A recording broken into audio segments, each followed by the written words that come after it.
You feel the weight of linen against your skin, white, impossibly fine, woven over 6 months by hands you'll never see. Gold circles your throat like a promise. The corridors stretch ahead, limestone carved 1,000 years before you were born, and with each step deeper into Karnak's sacred darkness, the sounds of the living world fade behind you. You are 14 years old, you are a princess, and you are walking toward something that has no name in any language your father speaks. They call it honor. They call it divine service. But the 3 priestesses flanking you, their faces calm, their movements practiced, have done this before. They know what awaits in the chamber ahead. You don't, not really, not yet, and by the time you understand, it will be far too late to turn back. Before we go any further, I need to know, where in the world are you watching this from? Drop a comment below, because it genuinely amazes me that a story buried this deep in Egypt's shadows can reach someone halfway across the planet right now. Her name was Shepenupet, daughter of Pharaoh Osorkon. 3. September 714 BCE. The 9th day of the 3rd month of Akhet, according to temple records preserved in the archives of Karnak. She was being prepared for the most prestigious religious office a royal woman could hold, God's wife of Ammon, on papyrus, in hieroglyphs. In the inscriptions that would later adorn her tomb, this was the highest honor Egypt could bestow. A living bridge between the divine and the mortal. A consort to the king of gods himself. Her father believed this. The thousands gathered for tomorrow's public ceremony believed this. Even Shepenupet, in some fragile corner of her mind, still clinging to childhood faith, wanted to believe it. But belief and reality were about to diverge in ways that would shatter her understanding of everything sacred. The position of God's wife hadn't always been a tool of control. In Egypt's Middle Kingdom, queens like Ahmose-Nefertari wielded it to strengthen their authority and shape politics, acting as partners in power, not captives. But during the 3rd intermediate period, Egypt fractured, and Kushite pharaohs needed the Theban priesthood's blessing more than a wife. The priests, wealthy and influential, seized the opportunity, not the pharaoh's wife, but his daughter, a virgin, celibate, permanently confined to Thebes under priestly supervision. The pharaohs complied, knowing refusal risked divine legitimacy. Thus began a system consuming royal daughters for centuries. Shepenupet's 6 months of preparation had been thorough. She'd learned the ancient prayers in archaic Egyptian, memorized rituals so old their original meanings had been lost to time. She'd been taught to manage vast estates, to command servants, to carry herself with the dignity befitting someone who would speak for a god. What she hadn't been taught, what no one would speak of directly, was what happened in the initiation chambers, the spaces that existed in no public record. The rituals performed behind doors even pharaohs couldn't open. Her father, Osorkon III, sat in his palace barely 50 paces away through limestone walls that might as well have been mountains.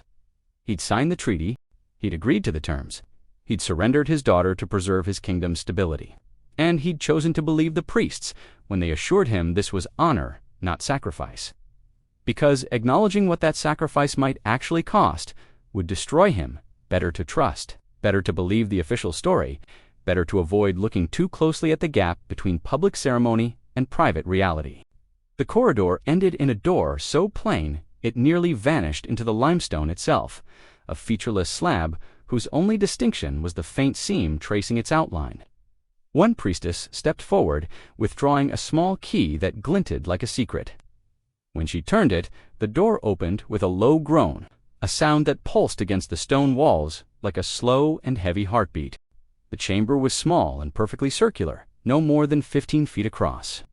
Hieroglyphs coated the walls in restless lines, symbols Shepenupet knew as scripture yet sensed.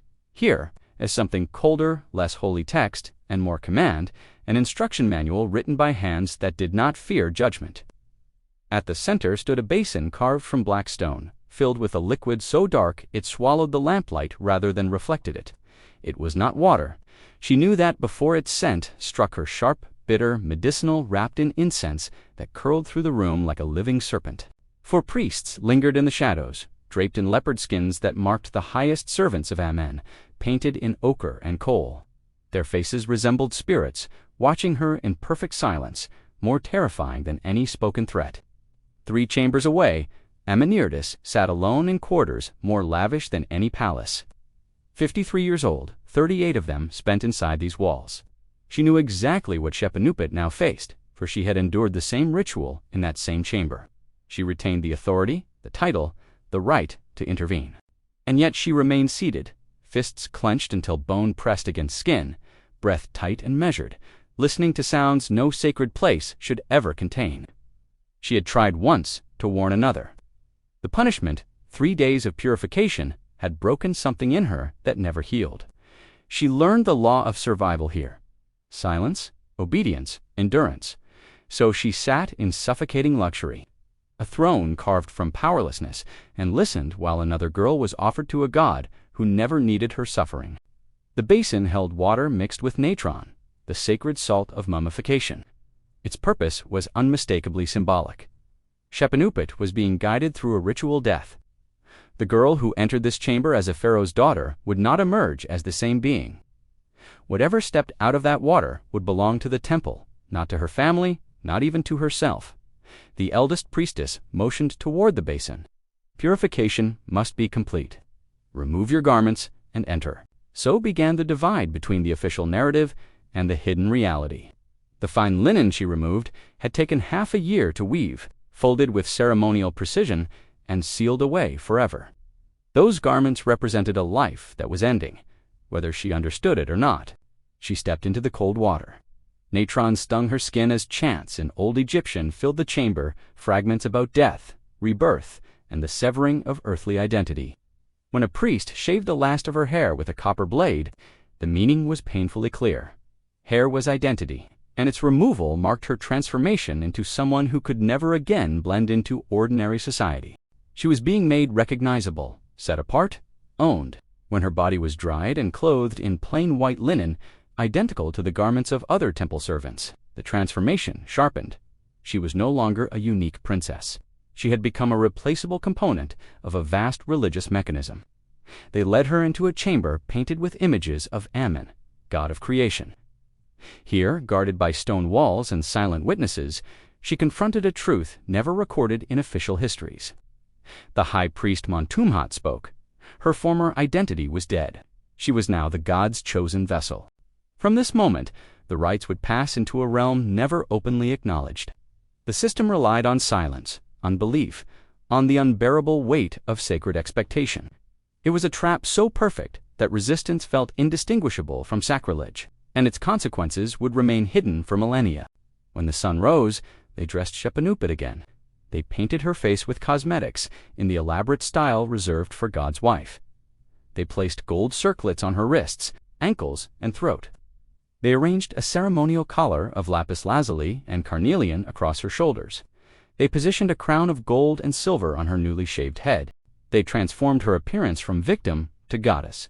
This was crucial. Anyone who saw her now would see regalia and authority. They would not see the damage, would not notice that she could barely walk, would not recognize that she was in shock so profound she'd stopped registering her surroundings as real. The elaborate presentation obscured the trauma underneath. 6 hours later, Shepenupet walked into the main courtyard of Karnak Temple. 10,000 people had assembled to witness her formal dedication. Her father sat on a throne positioned before the temple entrance. Montumhat stood beside him. Between them, an empty space awaited her. She moved with careful steps, every movement calculated to hide the physical damage.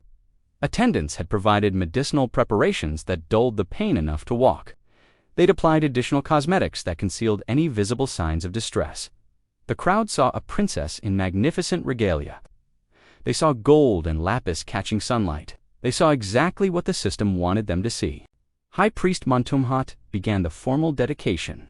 He recited prayers describing Shepenupet's virtues, her devotion, her purity, her perfect suitability for divine service. Each word was carefully chosen to reinforce the narrative that this was honor rather than captivity. Pharaoh Osorkon spoke next. He declared his pride in his daughter's selection for this sacred role. His voice wavered slightly when he mentioned her mother, who had died 2 years earlier and would never see this day. That waver was the only crack in the performance, but it was enough to tell Shepenupet that her father was not entirely at peace with this arrangement. Some part of him questioned, some part of him suffered, but not enough to stop it. Not enough to risk the political consequences of withdrawal. His doubt was real but impotent. When the speeches concluded, Shepanupit was required to speak to address the assembled crowd, to express her joy and devotion, to confirm that she embraced this role willingly. She spoke the words that had been written for her, delivering them with the precision of someone who had memorized every syllable and inflection. I am honored beyond measure to serve as God's wife of Amen. This sacred duty is the highest achievement of my life. I dedicate myself wholly to divine service. The words echoed across the courtyard. 10,000 witnesses heard her willing acceptance. The system had manufactured consent through public performance. Her father spoke to her only once privately during the feast that followed, leaning toward her during a moment when attention had shifted to musicians. Your mother would be proud. You honor our family. She looked at him, really looked at him, and saw the careful way he avoided her eyes, saw the tension in his jaw, saw the slight tremor in his hand as he lifted his cup. He knew, on some level, he knew this was wrong. But he had made his choice. Political stability over his daughter's welfare, the kingdom over the individual. Thank you, Father, she replied. The words were hollow. They both knew it. That was the last private conversation she ever had with him. He departed the next day, returning to his palace in Lower Egypt. She remained in Thebes. The separation was permanent by design. The chambers assigned to the god's wife were magnificent, an entire wing of the temple complex with private courtyards, bathing facilities, decorated walls depicting her official status. She had a staff of 50 servants. She possessed estates throughout Egypt, generating enormous revenue. She wore jewelry that exceeded the treasuries of minor kingdoms. But she was alone in ways that wealth could not address. The system surrounding Shepanupit had been crafted through generations, refined until it perfected the art of isolation. She moved through corridors filled with attendants, scribes, and overseers. Yet she was allowed true closeness with no one. Every servant chosen to care for her had passed through a rigorous priestly selection process in which loyalty to the temple outweighed any human capacity for affection. They were instructed to observe her the way astronomers study the heavens, recording every flicker, every shift of expression, every quiet moment of doubt. Each evening, these attendants submitted written reports. The words she spoke, the tone of her voice, the food she ate, the prayers she finished or struggled through, and even the smallest hints of unrest in her heart. 3 officials reviewed the accounts before locking them away forever among the archives. She learned of this machinery of surveillance by accident only weeks after her dedication. A servant sat writing in the courtyard, unaware of Shepanupit's approach. One glance at the papyrus revealed lines describing her private grief during prayers, noting how her tears suggested an incomplete acceptance of sacred duties. The servant froze. Sympathy and terror flickered in her eyes before she lowered her gaze. In that silent moment, Shepanupit understood. The people who dressed her, fed her, and walked behind her were never permitted to befriend her. They could be removed at the slightest hint of loyalty. Every morning before dawn, she opened the shrine of Ammon and carried out the ancient rites under relentless scrutiny. Any slip of word spoken imperfectly, a movement performed a breath to slowly justify what the priests named renewed consecration.